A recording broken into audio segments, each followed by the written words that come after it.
Hi, good evening, and welcome to another edition of High Vibe Reloaded. I'm your host for this evening, Joseph Frederick, sitting in for your regular host, Crystal Gibbs, who could not make it this evening. But the show must go on. And as you know, at Tobago Channel 5, we strive to ensure that you are provided with all the necessary information to guide you in your decision making as you go about your daily lives. And today, or this evening, our discussion is going to center on the media.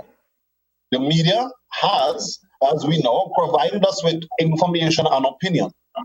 There are some in the space who may believe that the media provides much more opinions than factual information. And there are some that would argue that the media would provide the facts as they see it. Recently, we heard from the Prime Minister of the Republic of Trinidad and Tobago, Dr. Honorable Keith Rowley, as he referred to some of the challenges that he may be facing with the media and its ability to present the information from his point of view as he would like that information to be presented. So the question before us this evening is the media bias? And with me to discuss that issue is I have Mr. Martin George, a veteran attorney at law here in the Tobago space and also in Trinidad. We also have Mr. Ted Jones, and I saw a news article relating to his activities in the business community, and also he's a commentator on our sister station, 89.5.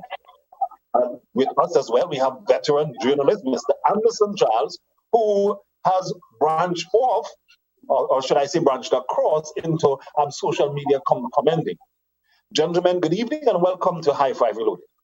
Good evening to you and good evening to Tobago. And I must extend my congratulations to Mr. Jones. I also saw the article and I feel very proud and honored to be a Tobagonian having seen his achievements.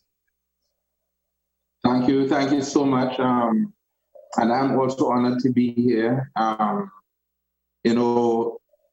One of the things I'm so glad about during this is that he is maybe one of the first lawyers that did not congratulate me at the same time offer his services. So the congratulations, I think, are enough. So I also want to thank Tobago for its overwhelming support, and we will just continue to produce products that is going to make Tobago proud. At the same time, I also want to say congratulations thank you guys for having me here. When I see myself amidst such lofty company, I say to myself, I must reach. I'll go and check my bank account now to see, So let me just say thank you guys. On behalf of Tobago Channel 5, I want to say thanks to all of you for those lovely words of supporting the panelists and the group that we have put together this evening. But let's dive right into that discussion. Is the media biased? I'm seeing before me... Mr. Frederick, that was not the question that was posed to me earlier. It says, is the media independent? There's a difference between bias and independence. Good. So tell us about the difference between bias and independent, and you tell me, is the media biased or is the media independent? How you view? Well, you have to decide exactly what you want me to discuss. Are we going to be discussing whether the media is biased, or are we going to be discussing whether the media is independent? Thank you, Mr. Charles. Mr. Charles, given that you will send a brief on a discussion, read the media being independent, let's discuss the media being independent, and then possibly we may get to that place where we may argue that the media is biased or the media is not, or should we use that word in relation to the media? Well, see that you're allowing me to open the button. Let me dive right in. There is no problem with the media being biased. We all have our biasness, either for one side. In fact, in the American dispensation, we have the far right, the left, the center. Everybody has biasness, and that is no problem. The issue really to me is whether the media is independent and can pursue an agenda of finding the truth, which is supposed to be the objective, the ideal objective of every media practitioner, whether biased or not. So that's the first point I want to make. The point I want to make very forcefully is that there's nothing wrong with being biased. Why it is that everybody feel that media is supposed to be on one side or one side? We must have a multitude of views. And from that multitude of views, we are able to pick sense and pick nonsense. So there's nothing wrong with biasness with the media. So let us disabuse our minds from that immediately. The issue really is whether the media is independent enough to pursue after the single most important objective, which is the truth.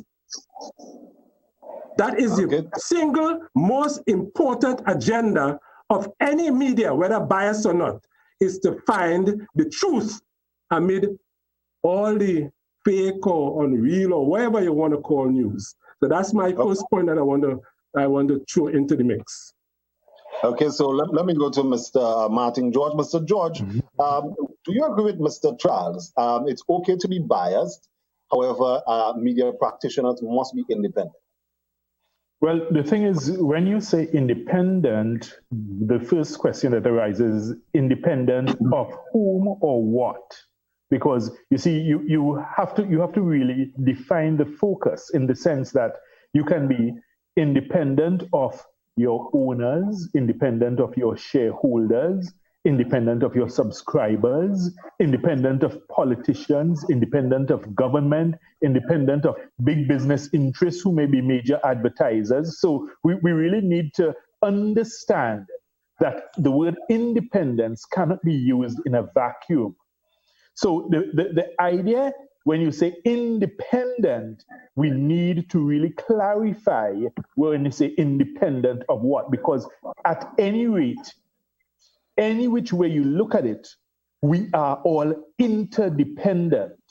So I think while I may not express it in exactly the same words that Mr. Charles used, how I would prefer to preface my statements would be to say that we are really interdependent in our independence. So in other words, when you look at it, the media houses, take for instance, if we look at examples of, say for instance, some of our daily newspapers, you have some which are owned by major conglomerates. There's no way they can say that they are truly independent of their ownership structure.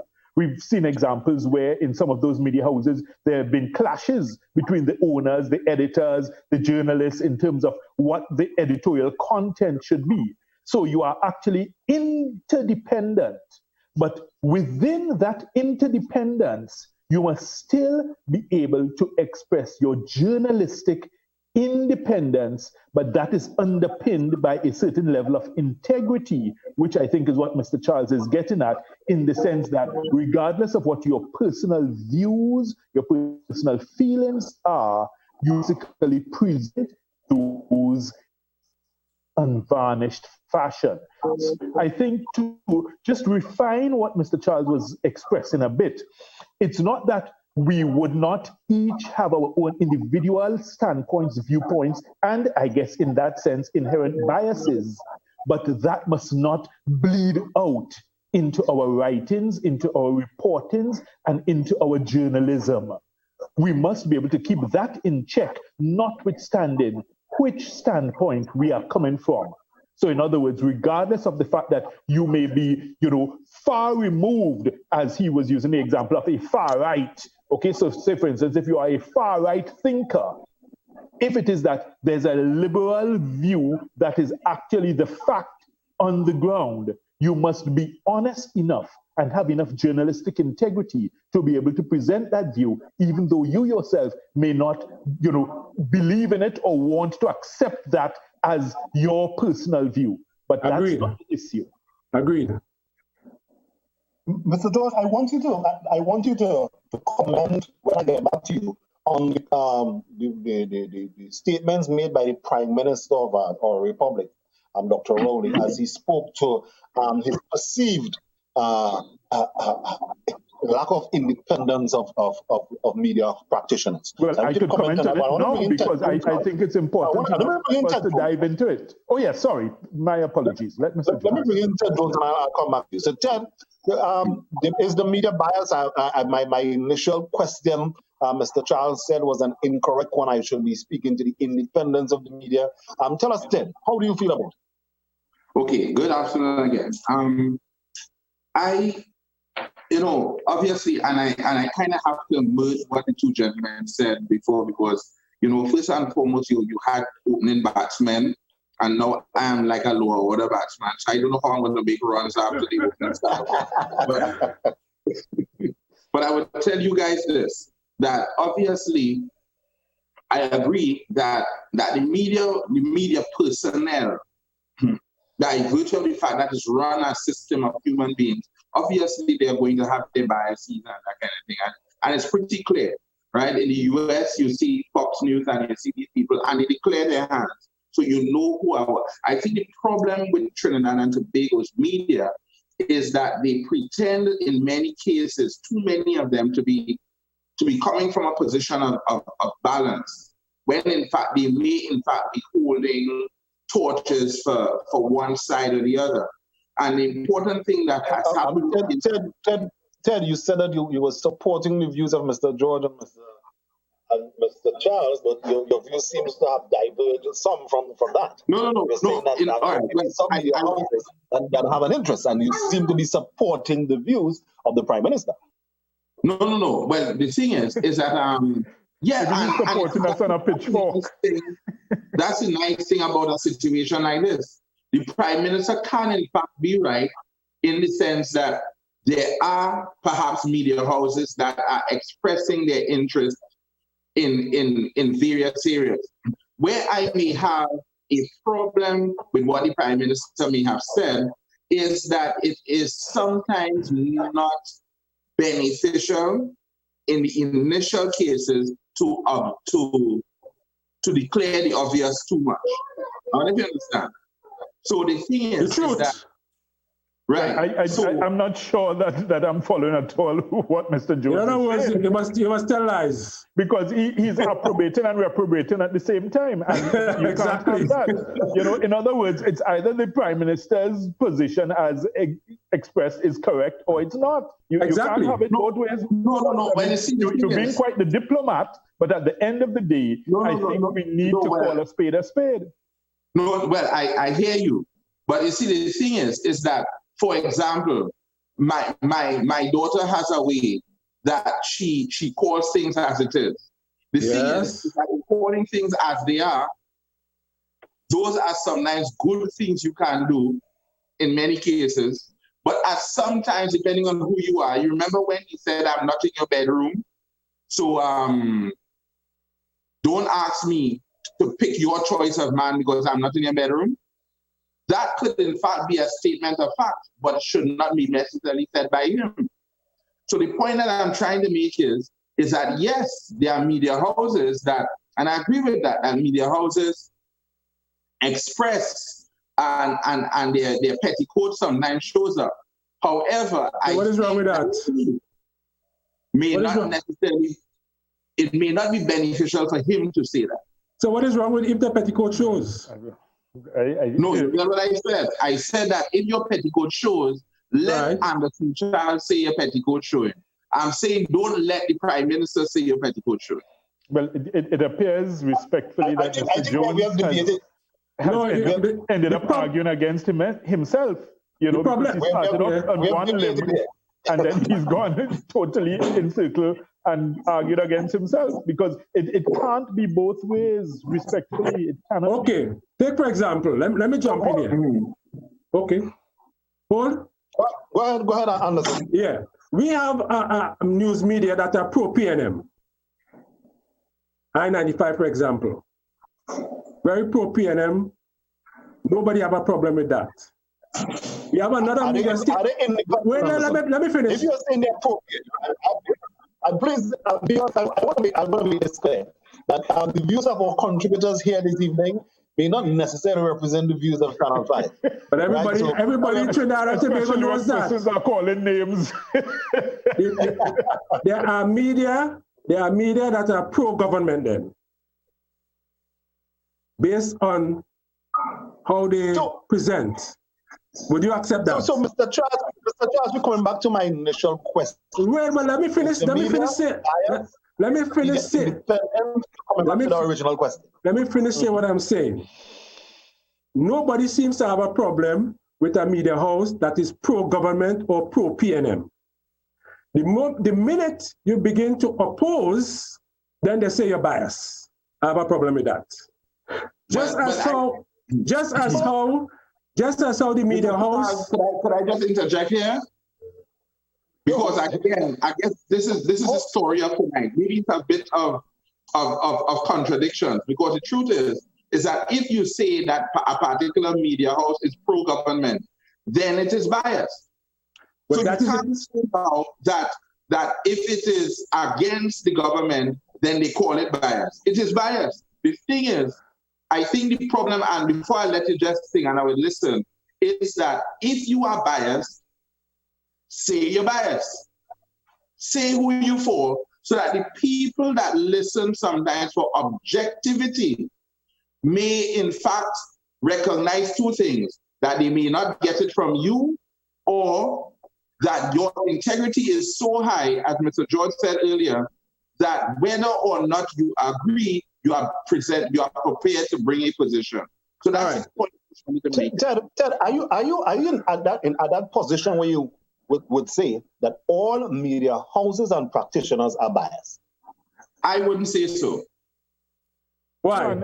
I mean, that's a generalization. Listen to me. Why? I do not think that Pulse 89.5 is biased. Why? As I said, Ted is a great diplomat. Ted is a great diplomat. But if I could just say, Mr. George. Yeah, Mr. Frederick, if I could just say, the broad blandishment that we just had from Mr. Charles, I think is not necessarily as balanced as it ought to be, because by the same token, some persons may say that you have many media houses that are in support of different political parties, whether they be the government or not, and they clearly have their leanings. So therefore, you have that occurring. However, the issue is, and if we go back to the question of what the Prime Minister said, what we have seen in Trinidad and Tobago, particularly as far as our political leaders go, regardless of what stripe, color, or persuasion they may be, we have seen that when the media sings their praises and, touts them as the best thing since sliced bread, they are all in favor of the media, and the media is the best thing. The media is their best friend. The minute they get some confrontation or something that they are uncomfortable with, or that the media exposes something that they are not happy about, then they all, without exception, this government has done it, previous incarnations of governments have done it. They all then jump on the media and say, oh, you have an agenda, you are biased, you are against me. It's a classic distraction and diversion tactic that leaders use all the time. You see President Trump doing it every day, So the point is, once they are not getting their way, the refrain is always to jump on the media and say, oh, you are biased against me, because what they're using it for is populism, to get their supporters to say, well, look, don't believe what the media is saying against me, believe me. And that's all it's about. The point I want to add. Hold on, Mr. Charles. Can I just engage Mr. George for a minute?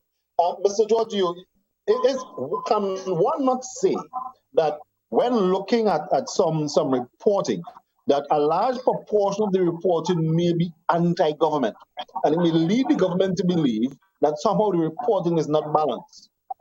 And if you are going to claim, as Mr. Charles claimed, that the media is independent, then the reporting should... I said the media should be independent.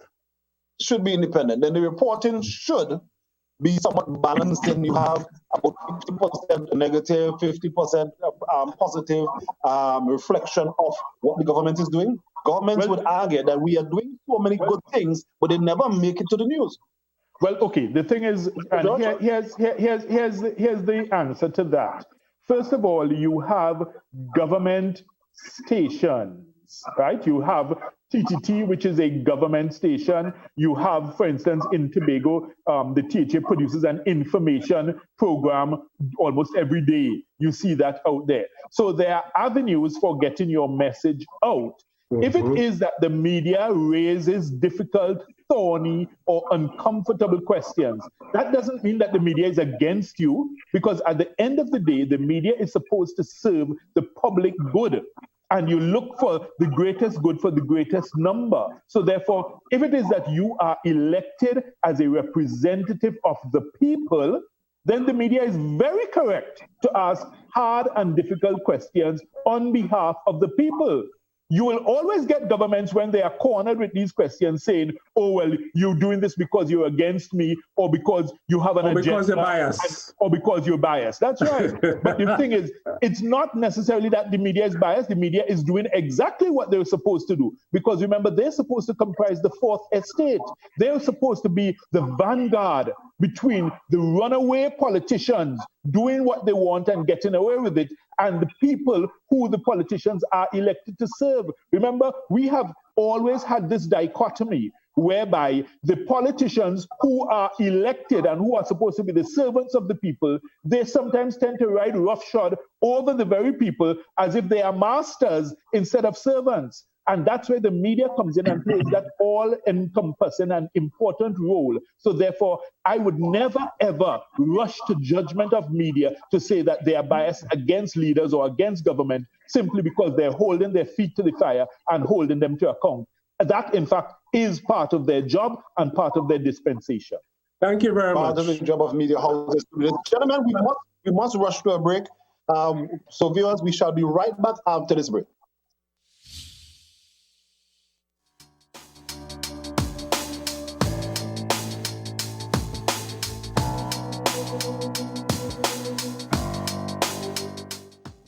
High Five with Christo Gift Senior Counsel, discussing real issues, political decisions, and economic trends affecting Tobago. High Five Mondays at 8 p.m.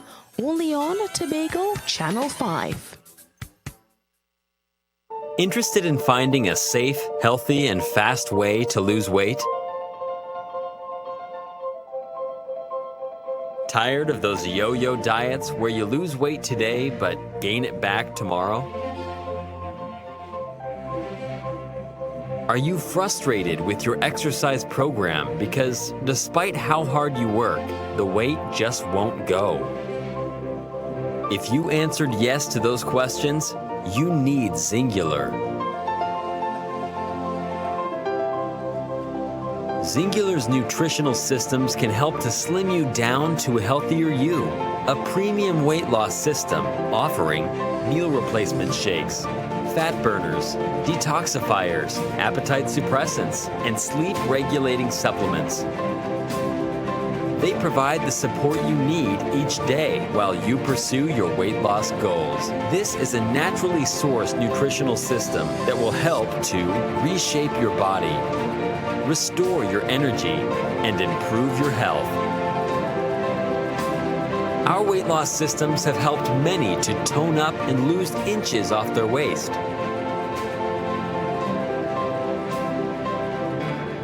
If you have been trying to lose weight but are getting little or no results, try Singular. Our systems are specifically designed for people who have struggled to lose weight. Lose weight and feel great. Want to know more? Check us out or call Randy's Back to Eden and Beyond, Canby Main Road, Tobago, 687-2552 or 631-0306. Visit the new and improved Belfonds Hardware Limited, number 17 Canby, Mount Pleasant. Spacious showroom for your convenience. All hardware items including blocks, steel, paint, toilet sets, power tools, lumber, and everything plumbing and electrical. Open Sunday to Friday. 631-0911.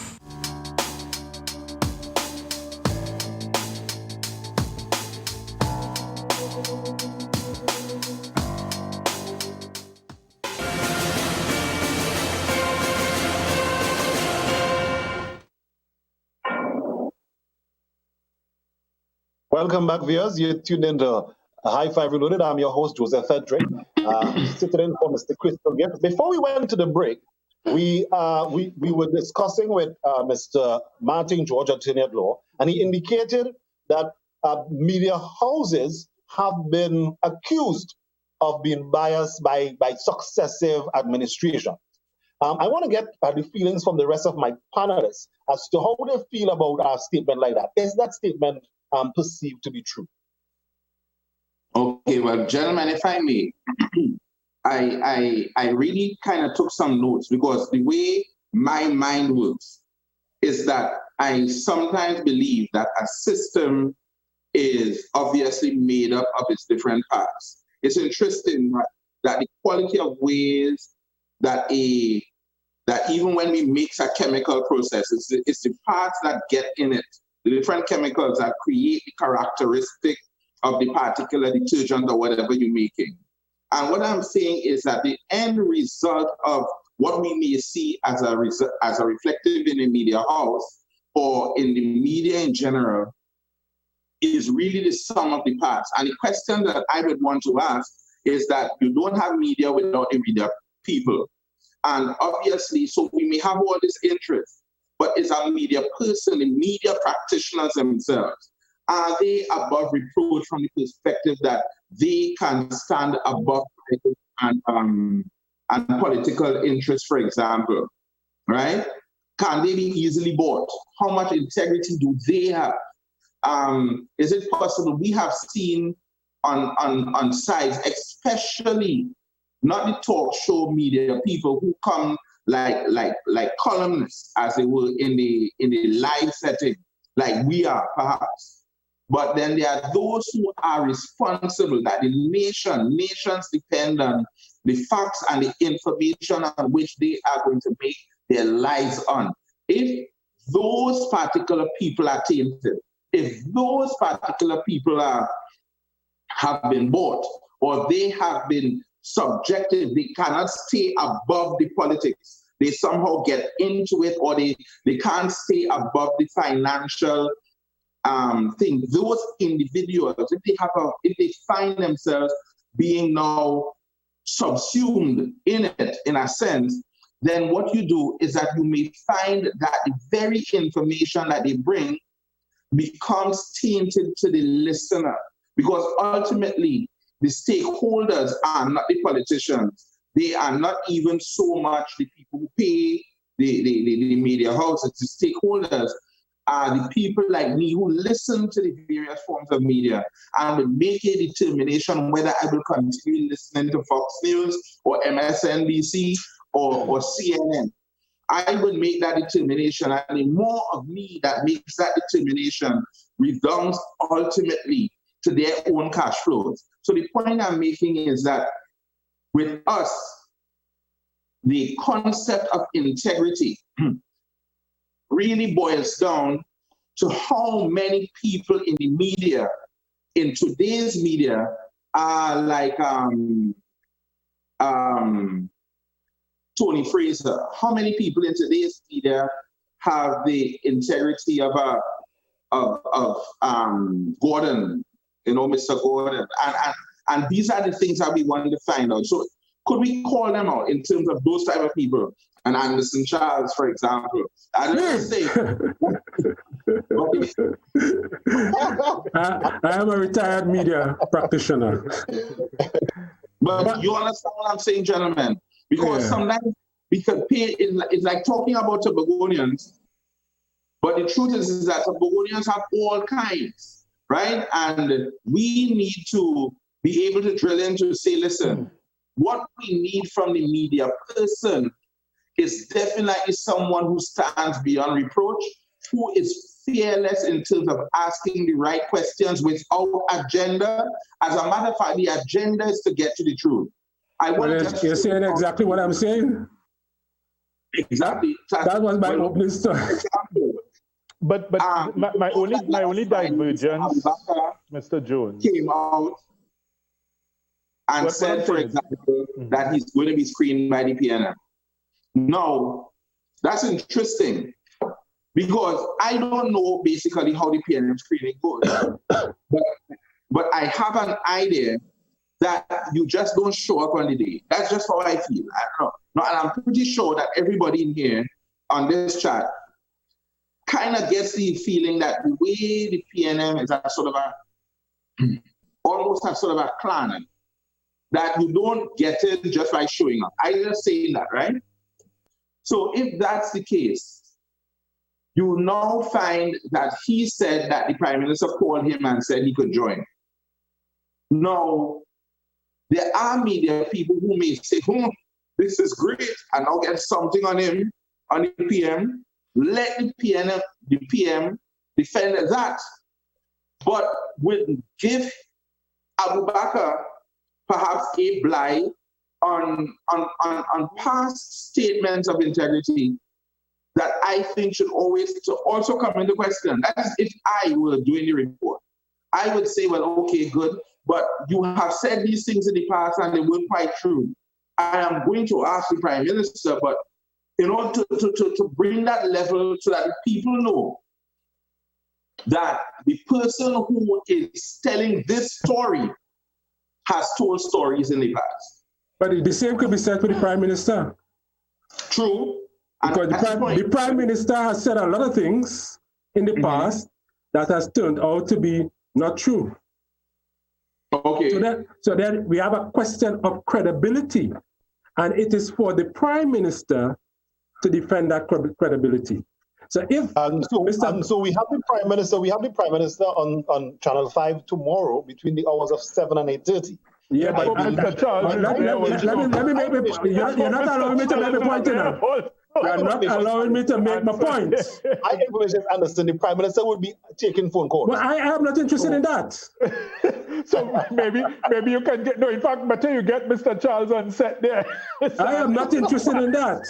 I am not interested in any PR kind of thing to come to dress up anything. It has been proven based on past experiences, based on the legacy of the Prime Minister, that many things that he would have said in the past has turned out to be not true, including, but not limited to, the Delcy Rodriguez visit. Well, okay. Mr. Fred, if I could just interject now. Mr. Jones, let us just give Mr. George a minute. Yes. I just want to comment on what Mr. Jones has said. And again, Mr. Jones has a very interesting way of making some circuitous arguments. The thing is, when he started off by speaking about the personal integrity of journalists, while that is important, I think the bigger picture really is the integrity of the media house itself, because you would have sub-editors, you will have editors, you will have managers, you'll have your managing director. So there are layers of protection so that even if you have a rogue journalist, if it is that the media house itself does not have those layers of insulation and protection, then that's where you have a problem. So the personal integrity of the journalist, while that is important, it's not the defining factor. Because if your sub-editor sees this story and realizes that this story is so totally biased and it's because you are a known supporter of a particular party or you have a known interest, then they will pull that story. Or they will tell you, hey, listen, go back, correct this and put the facts in it. Don't just give it such a slanted view. So I am not sure that we need necessarily to dwell so much on the name calling and the individualization of this, in terms of persons who are, seen to be of high journalistic integrity. Because if you are working for a media house, at the end of the day, there are supposed to be these layers. Checks and balances. That's right. So in other words, it really comes down to the question of the media house rather than the individual journalist. Because eventually, these individual journalists, if they are so slanted or biased as Mr. Jones suggests, they will be outed, Yes. and they wouldn't be here on Channel 5, as guests if they really had that type of, permanent bias. But Mr. Frederick, a classic example, a classic example of what Mr. George is talking about is that recent thing with the oil that was sold to Venezuela. Now, somehow in the meeting, after the meeting with the Delcy Rodriguez contingent, oil was sold to Venezuela. However, the government gave the first narrative as they sold it to Aruba. Aruba said, no, we don't buy oil from Trinidad, we buy oil from North. They came back and they said that they put a clause in the contract for the sale of the oil that it would not go to a sanctioned country. Lo and behold, we had a media house and a reporter reporting on that clause. That the clause that was inserted into the contract that the oil should not end up in a sanctioned country. However, based on the reports and based on what we have seen afterwards, people have indicated that you cannot do a contract and then insert a clause after the contract has been done. So, when we look at all of that, how can we unravel all of that to get to the truth? And that is where a media of integrity will search until they get the truth from the government.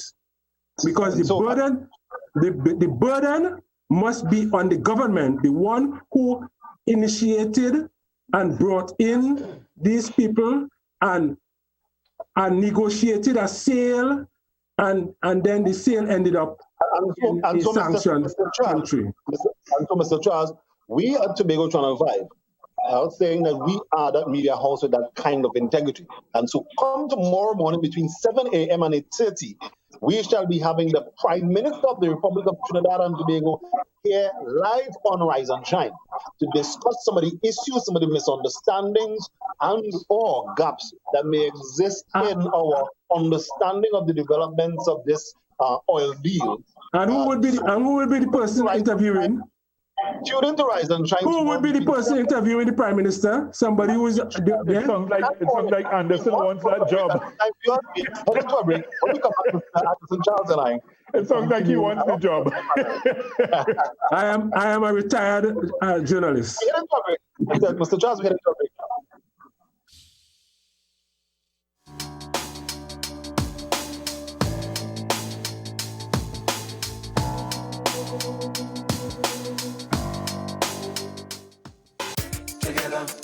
Together, we building bridges through space and time, filling the gaps in our hearts and our minds with love.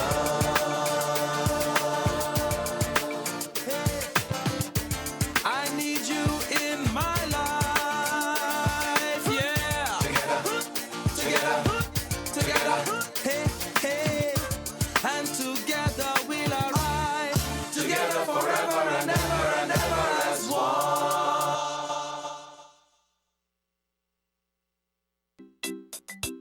If I was asked what makes Tobago unique, I would have to say it's people. And you have to understand that you could play better than him, so you feel you could do what you want.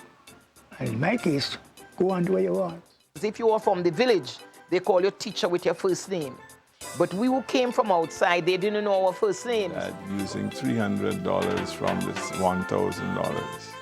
And we were able to drum up $63,000 to do the trial event. Trade, you have to have a trade. Mine is a shoemaker. Can you imagine them making shoes right now? Community Legends, only on Tobago Channel 5.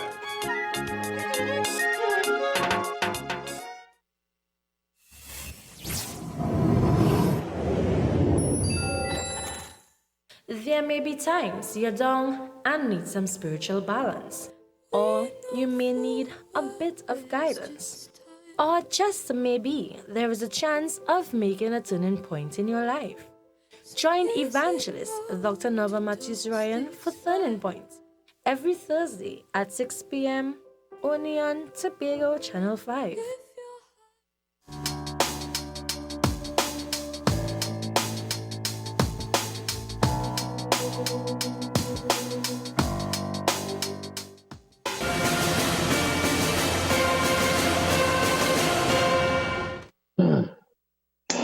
Welcome back, viewers. You're tuned in to Right High Five Reloaded. I'm your host, Joseph Frederick. I'm a bit excited to see what is going to happen on Rise and Shine come tomorrow. Tuning to Rise and Shine tomorrow between 7 and 8:30 p.m. The Prime Minister of the Republic of Trinidad and Tobago, Dr. Honorable Keith Rowley, will be there, and he will be discussing. He will be taking calls to ensure that your phones are all ready and all charged up to be a part of this discussion as we are provided with the pertinent information, as we, Tobago Channel 5, provided with that pertinent information that you need to make your decisions as you move forward.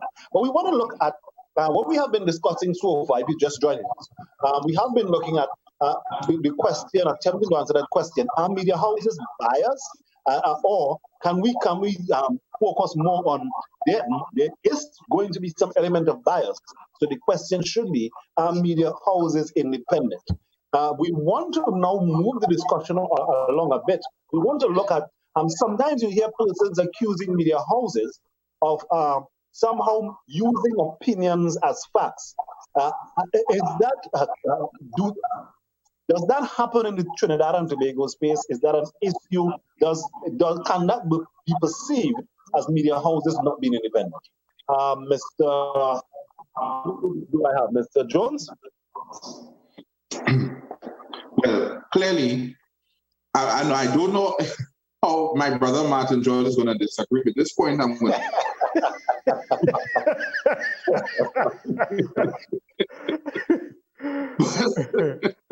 But I'm going to say this, that the thing about a fact, and if you think on it from a scientific perspective, is that there is a group of data that results as a result of something that has happened. What happens is that particular data can now be interpreted as a useful form of information called facts.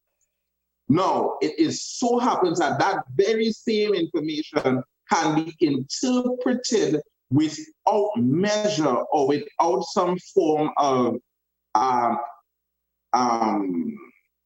backing or some form of logical reasoning. And that therefore stays in the realm of opinion, so that you can have an opinion that can turn out to be a fact. All right?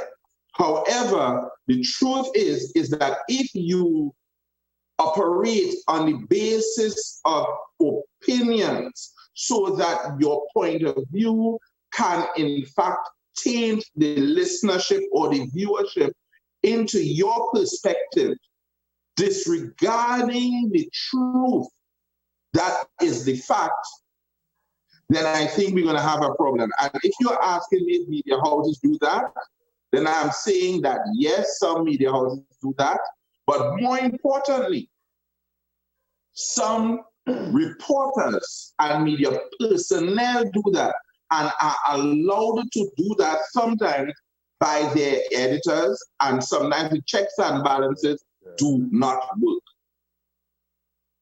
So you see, Mr. Jones has come back exactly to the point that I was making, that it's not really just the individual reporter. It has to also involve the editors and the media house itself. And that's correct. But the thing is, in terms of opinion versus fact, We must always be able to disabuse our minds of when it is someone is venturing or expressing their own personal opinion.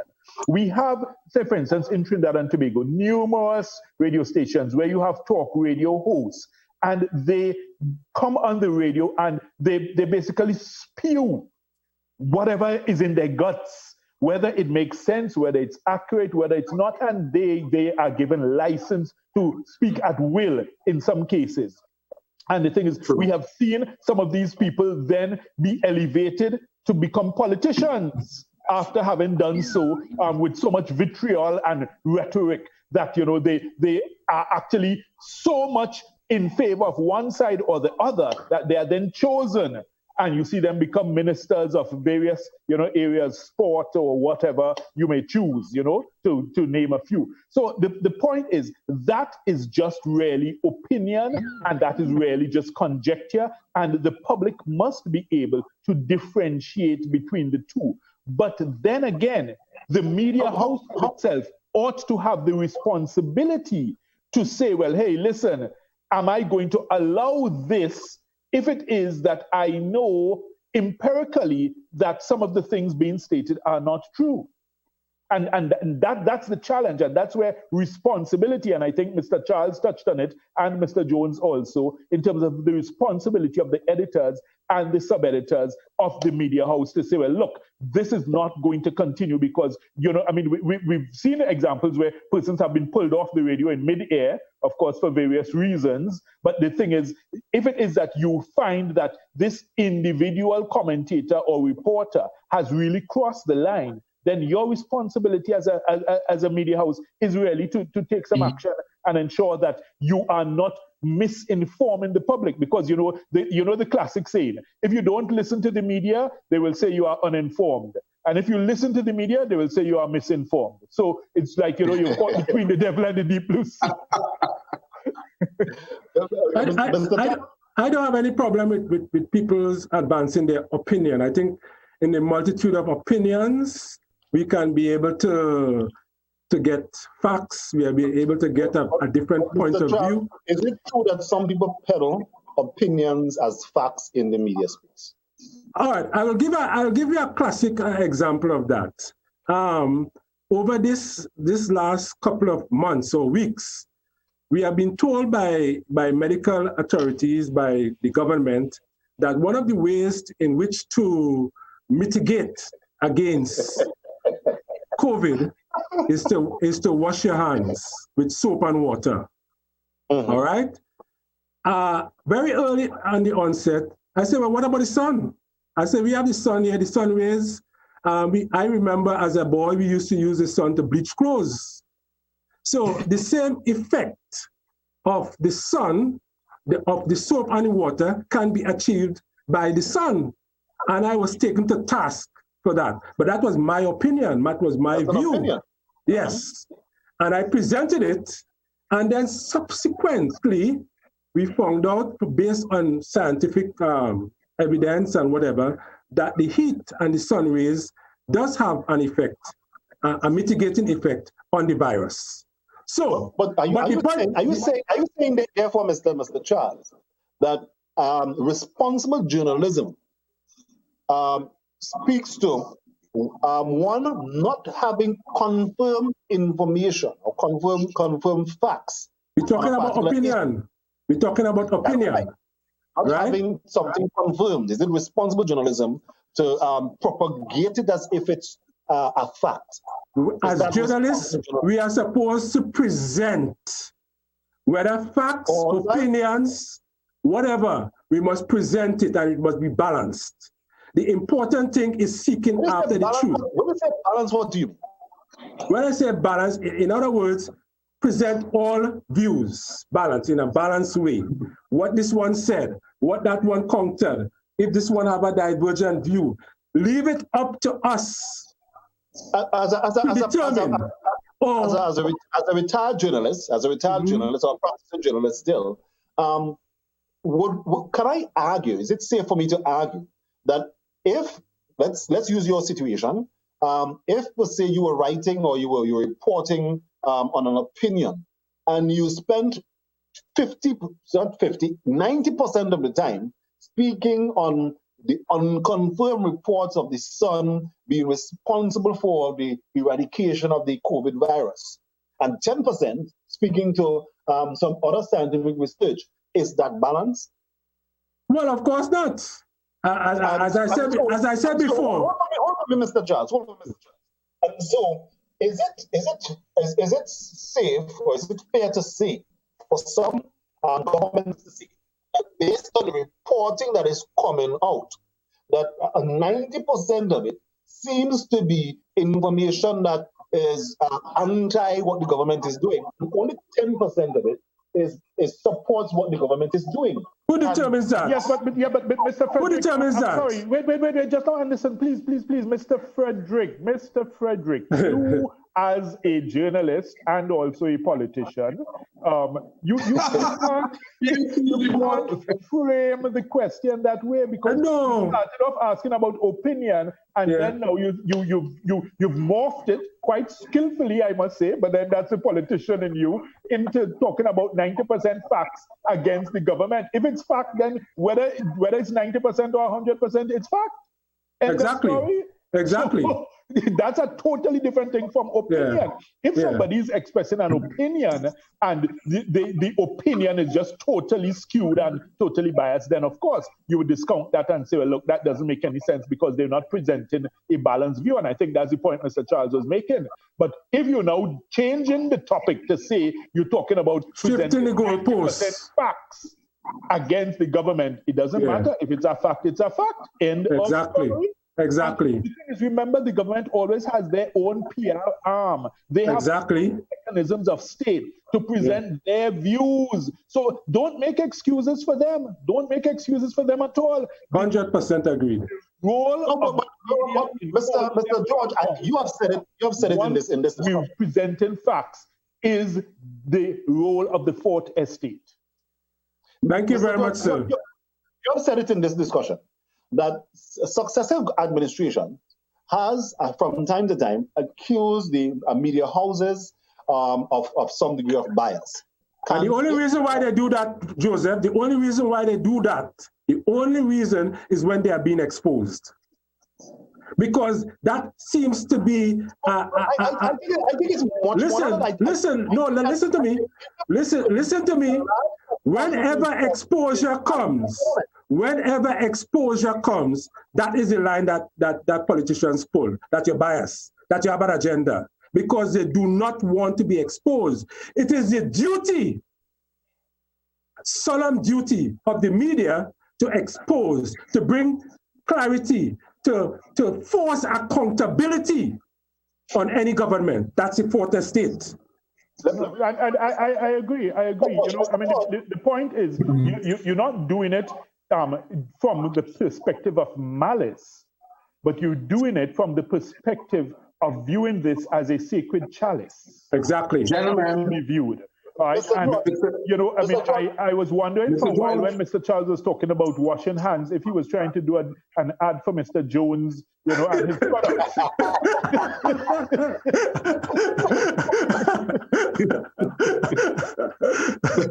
And Mr. Charles, Mr. George. Yes. There's something you said, and I think it's the nail on the head for deliberations this afternoon, this evening. And it's the concept of malice. Can I seek the truth without malice? Can I speak the truth without hate? Can I speak the truth or seek the truth across the board? There are, for example, media houses and media personnel that seem to be able to be fearless to go after corruption wherever it may be seated. And we need that. Right. And then there are some that are particularly silent at different times. And the point that I just want to throw in is that we have about 5 more minutes, and that was the question that I was going to ask Mr. George. Given that okay, no, but you continue. Given that the media appears to control the narrative on anything that happens in this country. They decide what they spend 5 hours on, what they spend 2 minutes on, and if we are going to assume that the media is independent, then coming from a government, I'm arguing at governments across the board, coming from a government position, is not a fair expectation that you are controlling the narrative. If you spend an inordinate amount of time on, let's say, the DLC Rodriguez issue, as opposed to looking at some of the benefits or some of the positives that have come about as a result of COVID intervention. If you do that, can you not be perceived as being biased? Well, let me just jump in here and answer this first of all. In the actual fact scenario which occurred over the past few weeks in Trinidad and Tobago, that Venezuelan oil and fuel scenario ended up being the gift that keeps on giving as far as the government is concerned. They are the ones entirely responsible for it being perpetuated so long in the media because of the shifting narratives you got. And that's a fact. There's no dispute in that. You had so many different versions of the truth, and I'm giving them that, that credit. They spoke the truth each time. It just happened to be a different version. You remember when President Trump did his inauguration and he boasted about having the biggest crowd size. And when he was outed about it, Kellyanne Conway came out and said, well, there are different versions of the truth. So because we got so many different versions of the truth from the government, that's why the story kept perpetuating itself for so long in the media. So therefore, they were the ones really responsible for it going on so long. So therefore, you can't really necessarily cast the blame on the media to say that they kept on and on about the story, because at the end of the day, it was something that was quite an interesting tale that meandered back and forth, to and fro, over hill, over valley, over dale, and you couldn't seem to get to the bottom of it. So therefore, I think the media was definitely correct in pursuing that story down every rabbit hole. So you were like Alice through the looking glass. You were looking and you seen only smoke and mirrors. But the point is, you know that there's something behind there that you need to discover. In fact, I was very disappointed in the media's initial reluctance to deal with that issue, because from the time we had the shutdown of the country, the borders closed, and they allowed the Venezuelan contingent to come in, I flagged it on my social media page, and no other media in Trinidad and Tobago dealt with it until the opposition leader outscooped the entire media system in Trinidad and Tobago and produced a manifest that shows that these people were energy experts, a contingent with a sanctioned person, and the government first narrative was that they came to discuss COVID. And I felt to myself, I was disappointed with the media for allowing a politician to outscoop them. And this from a retired journalist.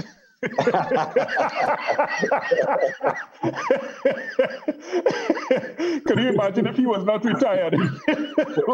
But just on that point, Mr. George, as you continue, I've been told that we need to do closing comments. So okay, right. So my closing comments are that, notwithstanding the mainstream media, and even though some persons may feel that some arms of the mainstream media have one particular bent or another, I think there's also the power of social media, which we must never discount. And that is an extremely powerful force, because in a sense, if you think of even this current situation in the death of George Floyd, it's an individual person on the street with their cell phone who took the images, and then those were broadcast, and then mainstream media eventually picked it up. So let's not discount the power of social media as a means sometimes of forcing things, maybe even as Mr. Anderson Charles has given. I think he was really trying to give himself some props there, but not really. The point I'm is, retired. Social media does have a powerful effect, and sometimes that is what is needed to out the truth in circumstances where even mainstream media may have fallen down on the job. Out in the truth. Ted Jones, I'm seeing you there. Ted, tell us. Yes, well, gentlemen, in my closing, I just want to ask my fellow people in media that we will continue to do our best to have integrity, that we will do our best to operate without malice, seek after the truth, and I agree with that, seek after the truth, continue to stand above the politics, stand above the finances, stand above the lure of the filthy lucre, and from then we'll see that the people of the society, the people of our nation will be a better people because of it. All right. So I want to piggyback on what Martin said about the power of the social media. And the only reason why the social media has leapfrogged the mainstream media is because the mainstream media has allowed itself to be compromised and to be controlled by politicians and politics. As a result of that, people out there have a thirst for what is the truth. And if the mainstream media, let me make the closing thing, man. Don't interrupt me. If the mainstream media continue to allow itself to be ridden by governments and politicians, social media is going to continue to rise and will leave them in the dust, and they will become very redundant. We need fearless reporters who will go after the truth regardless. Right. So let me ask Mr. George this question. Mr. George, you spoke to social media rising up.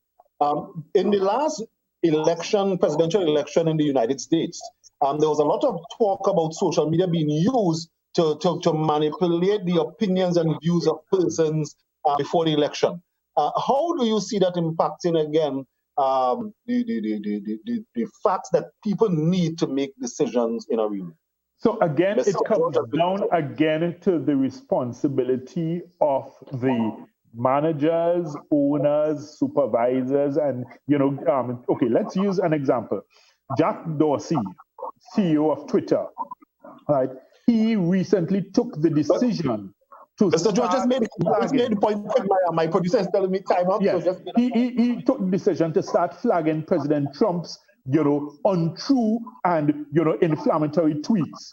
Mark Zuckerberg of Facebook has thus far declined, but I am telling you, he will eventually have to come around to that point of trying to ensure that you either fact check or you put some kind of disclaimer on the clearly wrong and untrue stories that are being peddled in social media. So it has a very useful place, but the thing is, it also needs to be monitored and to also be controlled in the sense of ensuring that there's that integrity of the information that is shared.